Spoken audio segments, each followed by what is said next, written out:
ও গো মা আমার মা হাজারো সালাম হাজারো সালাম করোড়ো সালাম লাখো সালাম। জোরে বলেন মায়ের জন্য সুবহানাল্লাহ সুবহানাল্লাহ।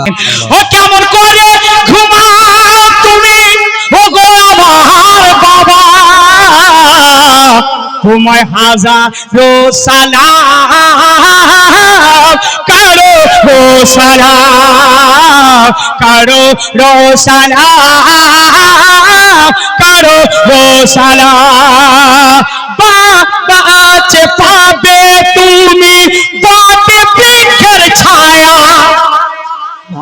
সুবহানাল্লাহ। বাবা আছে পাবে তুমি বাতে বৃক্ষের ছায়া বাবারে ঋণ তোমার শোধ করা যায় না হাজারো সালাম লাখো সালাম বাবা গো ও মা গো কেমন করে ঘুমাও তুমি ছোট্ট একটা ঘরে। সুবহানাল্লাহ। বাবার কথা মনে পড়ে না? যাদের বাবা কবরে আছে যাদের মা কবরে আছে তাদের কথা মনে পড়ে কি পড়ে না?